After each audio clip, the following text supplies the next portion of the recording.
Hello, मी राधा. स्वागत आहे तुमचं राधानगरीमध्ये. आजचा विषय जेवण. मूल जेवत नाही.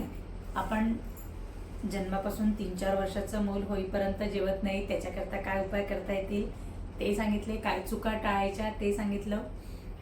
5-6 वर्षापासून 8-9 वर्षापर्यंत मूल होईपर्यंत जर जेवत नाही तर काय चुका करणं टाळायच्या, काय उपाय करायचे यावर पण बोललो.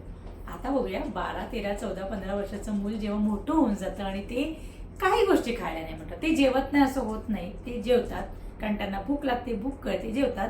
पण काही सवयी असतात. जसं मी सांगितलं या आधीच्या व्हिडिओमध्ये सुद्धा, जर तुम्ही मूल लहान असण्यापासूनच या सवयी लावल्या, त्याला सुरुवातीपासूनच काही चुकीच्या सवयी लावूच दिल्या नाही, तुम्ही सुरुवातीपासून त्याच्यासाठी वेगळं जेवण बनवलंच नाही, काही घरात स्ट्रिक्ट रूल्स ठेवले, चालत फिरत टीव्ही बघत मोबाईल बघत टीव्ही बघायचं नाही हे स्ट्रिक्टली सांगून टाकलं, जेवण करताना टीव्ही बघायचं नाही हे स्ट्रिक्ट रूल्स ठेवले, तर मुळातच 11, 12, 13, 14 वर्षाचं मूल जेवायलाच लागेल इझिली. त्याला काही या सवयीच नसतील. पण बायचान्स तुम्ही आत्ता व्हिडिओ बघते आणि तुमचं बाळ ऑलरेडी 11-12 वर्षाचं झालंय आणि आता ते खायला त्रास देत आहे, मग काय करायचं? याला यातल्या काही सवयी होत्या असं समजूया आपण. तुम्ही या वयात खूप छान सोपे उपाय आहेत करायला. सगळ्यात महत्त्वाची गोष्ट, त्यांच्याबरोबर बोला, समजून सांगा. काही ठिकाणी रूल्स इथे पण ठेवा, सांगा आपल्या घरचे हे रूल्स आहेत आणि या गोष्टी करायला लागतील. वेगळं जेवण बनवण्याची सवय तुम्ही आधी लावली असेल, तोडायला कुठलीही सवय लावली असेल ना, तर असं समजू नका अरे झालं आता तर माझी चूक होऊन गेली, माझं बाळ मोठं होऊन गेलं आणि आता मी कसं बॅक टू नॉर्मल. तुम्ही येऊ शकता, फक्त थोडे दिवस जातील, थोडे दिवस जाऊ द्या आणि ते बाळ नवीन सवय अडॅप्ट करेल. तुम्ही आधीच ऐकण्यासाठी वेगळं जेवण बनवत असाल, बंद करा. एका दिवसात वेगळं जेवण बनवणं बंद करा. थोडं थोडं करत त्याला खाऊ द्या. काही दिवस त्याचं जेवण कमी पण होईल, पण परत तेच की जेवण कमी होते म्हणून त्याच्या आवडीसाठी म्हणून कधी जॅम सॉस देऊन दिला नाही असं करू नका.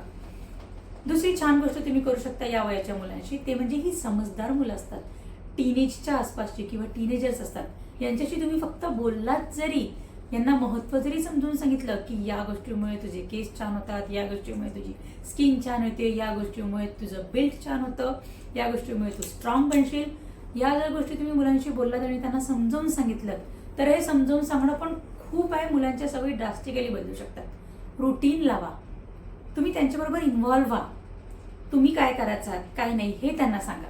मी या वयात असताना हे नाही खायची, मग माझ्या मम्मीने मला सांगितलं आणि मी हे खायला लागली आणि मग मला त्याचा हा फायदा झाला, हे समजून सांगा. टीनेजर्सला अवघडणं खूप सोपं आहे. आपल्याला वाटतं खूप कठीण आहे कारण ते स्टबर्न असतात, जिद्दी असतात, हट्टी असतात. नाही, असं नसतं. त्यांना तुम्ही व्हॅलिड रिझन्स द्या. त्यांना तुम्ही काहीही सांगून बुद्धू बनवू शकत नाही कारण ते लहान नाहीये. त्यांना तुम्ही स्ट्रिक्ट रूल्स लावू शकत नाही, अगेन ते लहान बाळ नाहीये. मग या वयाच्या मुलांना काही रूल्स सांगा की हे आपल्या घरचे रूल्स आहेतच, वेगळी भाजी तुझ्याकरता बनणार नाही, हे एक सांगा प्रेमाने.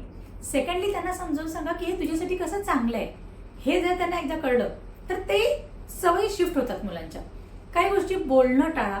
कुठेतरी गेलं, नाही ना आमचं तर हा ना खातच नाही, आमची तर ही ना ते खातच नाही, आमच्या मुलांना ना गोड आवडतच नाही, नाही बापरे ह्याला ना असं एवढं तिखट नको, त्याच्याकरता वेगळं बनवा, हे बोलणं टाळा. असं काहीही करू नका. तुम्ही बघा तुमचं मूल कुठेतरी जाऊन ना, तुम्ही मला गोड खात नाही तर 2-4 वाट्या गोड खाऊन घेईल. तुम्ही कुठेतरी जाऊन सांगा ह्याच्याकरता तिखट नको, याला वेगळं जेवायला बनवा.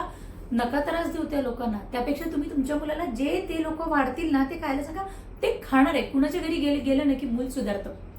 तुमच्याकडे ही सोय असेल या वयाच्या मुलांना काका, मावशी, आत्या, आजी, आजोबा यांच्याकडे पाठवायची, तर पाठवा. खूप छान सवय लागतात. तिथे जाऊन त्यांना सांगा, माझ्या मुलाला मला सवय लावायला मी पाठवलंय, त्याच्यामुळे त्याच्याकरता स्पेशल काहीही करू नको, जे तुमच्याकडचं जेवण आहे ते त्याला दे. 11 ते 14 वर्षाचे मुलं खूप छान खायला लागतात. त्यांच्याशी हे टीनेजर्स असतात, त्यांच्याशी फक्त तुम्ही बोललात जरी तरी यांना समजतं. मग या 2-3 गोष्टी फॉलो करून बघा, तुम्हाला आवडेल, तुमच्या मुलांना आवडेल आणि मुलाची कुठलीही सवय असेल तर ती डेफिनेटली बदलेल. त्यांना टीव्हीच्या बाबतीत रूल्स स्ट्रिक्टली सांगा, वेगळं जेवण बनणार नाही हे पण सांगा. त्यांच्याशी प्रेमाने बोलून त्यांना सांगा की या गोष्टी तुझ्या शरीरासाठी, तुझ्या स्किनसाठी किती महत्त्वाचे आहे, ते मूल खायला लागेल. आणि जर पॉसिबल असेल कुणाच्या घरी पाठवायचं तर तसं बघा, तिथे जाऊन सुद्धा त्यांना चांगल्या सवयी लागू शकतात. जर हे केल्यामुळे तुमचं 11, 12, 13, 14, 15 वर्षाचं बाळ खायला लागलं तर मला कमेंटमध्ये सांगा. एवढंही करून खात नसेल तर मला तुमचा प्रॉब्लेम सांगा. मी प्रत्येक कमेंटला उत्तर देण्याचा प्रयत्न करेन. आणि आय होप तुम्हाला हा व्हिडिओ आवडला असेल आणि तुमची या व्हिडिओमुळे काहीतरी मदत होईल. भेटूया पुढल्या. पुढल्या एपिसोडमध्ये. बाय.